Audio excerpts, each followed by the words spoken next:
Assalamualaikum warahmatullahi wabarakatuh. Apa khabar semua? Cikgu doakan semoga awak semua dalam keadaan sihat. Okey, hari ini kita masih lagi bersama-sama dengan cikgu dalam mata pelajaran Bahasa Melayu tahun 4. Jadi tema kita masih lagi tema 4 iaitu kebudayaan, kesenian dan estetika. Okey, unit 12 adat dijunjung, budaya disanjung. Tajuk Seindah Pinakul. Okay, awak boleh rujuk buku teks muka surat 81. Baiklah, sebelum cikgu teruskan pembelajaran kita pada hari ini, cikgu nak ingatkan lagi sekali, cikgu harap semua anak murid cikgu dapat isi link kehadiran. Bagi yang tidak dapat isi link kehadiran, awak boleh PM awal-awal maklum pada cikgu. Tak ada masalah. Cikgu akan take note dan cikgu akan tolong awak untuk isikan kehadiran. Bagi yang tak ada masalah, buat macam biasa. Mana-mana murid yang ada masalah, tolong PM cikgu. Cikgu tak ada masalah dan cikgu tak akan marah pun. Contohnya macam Alisha minggu lepas, dia tak dapat jawab soalan yang cikgu beri pada link. Cikgu akan usahakan cara lain. Macam Alisha, cikgu akan bagi dia, cikgu snap gambar dan dia jawab secara manual dan dia PM balik pada cikgu jawapan yang dia telah jawab. Okey, terima kasih. Jadi cikgu harap apa yang cikgu maklumkan ni kita dapat kongsi bersama-sama untuk kebaikan bersama-sama. Okey.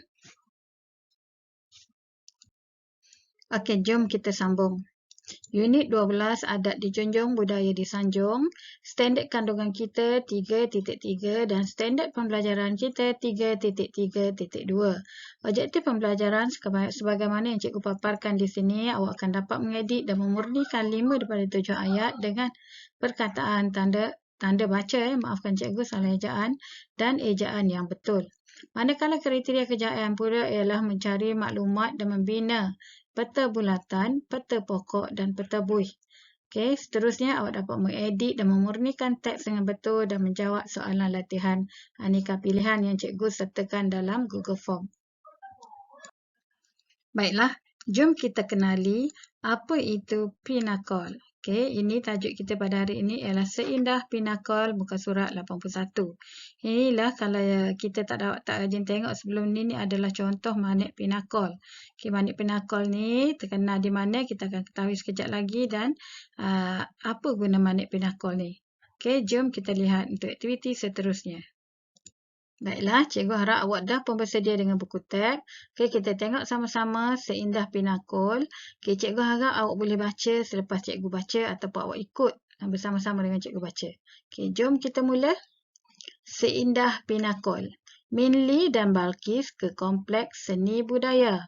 Mereka ingin membeli cenderamata untuk ibu mereka. Kita tengok perenggan yang pertama. Pinakul ialah hiasan manik yang mempunyai nilai kesenian kraftangan tempatan. Manik tersebut merupakan seni kraftangan etnik Rungus Sabah. Perusahaan manik ini menjadi sumber ekonomi majoriti wanita di Sabah. Okey, tu baru siap perenggan pertama. Bagus. Awak bagi yang baca tu terima kasih cikgu ucapkan. Okey, jom kita baca pula perenggan yang kedua. Kebiasaannya, Pinakul dijadikan sebagai perhiasan kaum perempuan seperti gelang, rantai, tali pinggang dan kerongsang. Alamak, rasa sesak nafas je kat sini. Sebab apa ada rasa macam pelik tak bila kita baca. Okay, kita tengok dulu. Okay.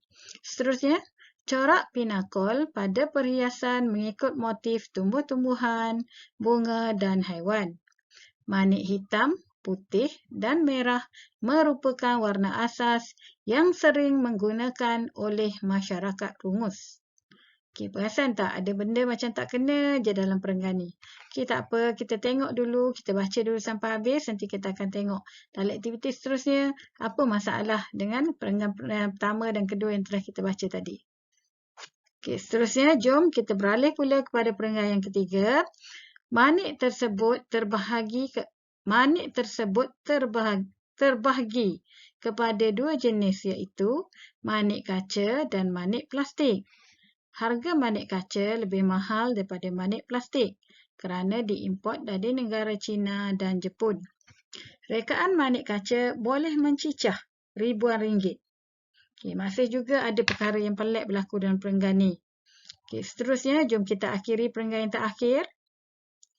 Usaha kerajaan untuk memperkenalkan hiasan manik ke pasaran antarabangsa bertujuan untuk pemasarkan produk kraf tangan negeri Sabah. Usaha ini dapat meningkatkan pendapatan negara. Okey, kita tahu dah tadi macam mana cikgu bagi tahu daripada negeri mana asalnya Pinakol ni ataupun lebih terkenal di negeri mana. Okey, di negeri Sabah. Jika ada di dalam kalangan kita, kalau biasa ke Sabah, carilah manik ni. Okey. Ataupun yang dah memang kenal, dah memang ada kat rumah. Okey, baguslah awak boleh kenal. Okey, ni antara salah satu hiasan lah. Okey, jom kita tengok pula apa yang peliknya dalam petikan ni. Okey, jom kita tengok peringgan 1. Pinakol ialah hiasan manik yang punya nilai kesenian kraf tangan tempatan. Manik tersebut merupakan seni kraf tangan. Okey, apa yang cikgu bagi tahu tadi pelik? Okey, perkataan kraf tangan. Sepatutnya kraf tangan ni ditulis macam mana? Okey, kat sini tengok peta bulatan yang cikgu dah buat. Okey, kesalahan ejaan. Okey, peta bulatan sepatutnya ditulis begini ya.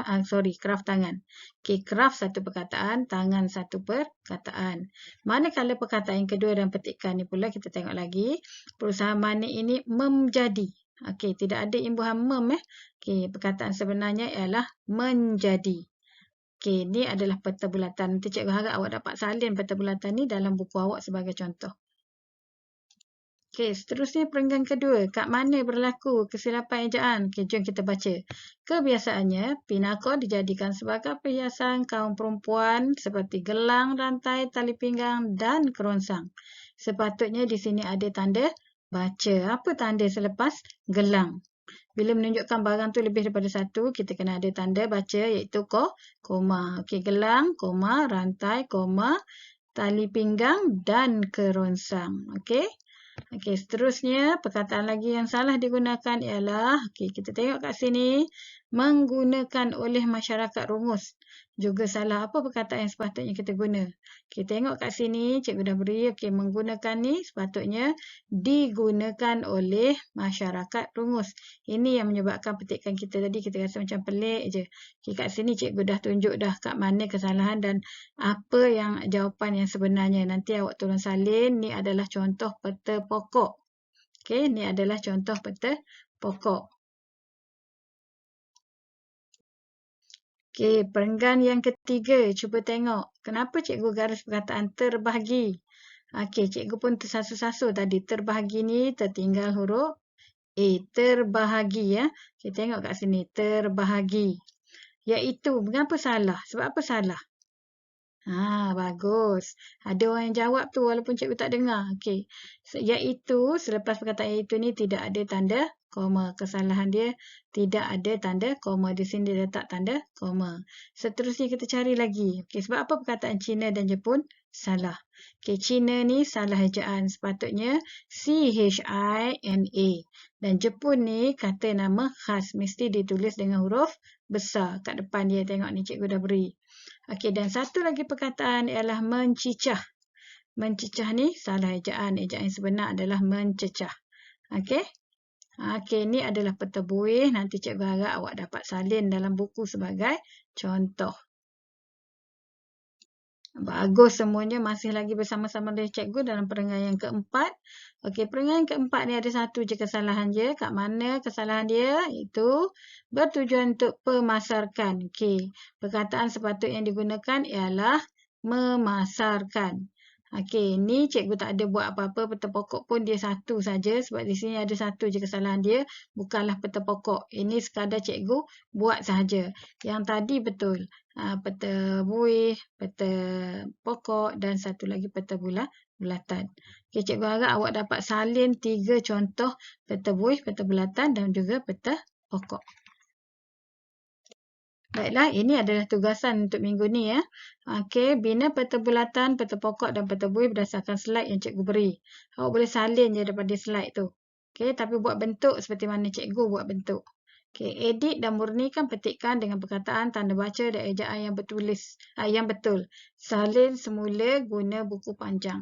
Yang ni cikgu ada beri dalam bentuk PDF. Kalau awak tak dapat buka PDF ataupun gambar yang cikgu beri, ikut buku teks dan murnikan balik ejaan tu berdasarkan apa yang cikgu ajar tadi. Dan yang ketiga, tolong lengkapkan latihan di dalam Google Form yang cikgu beri. Klik pada link yang cikgu beri. Kalau tak dapat jawab, tolong PM cikgu dan maklum. Nanti cikgu akan bagi gambar dan awak akan jawab secara manual.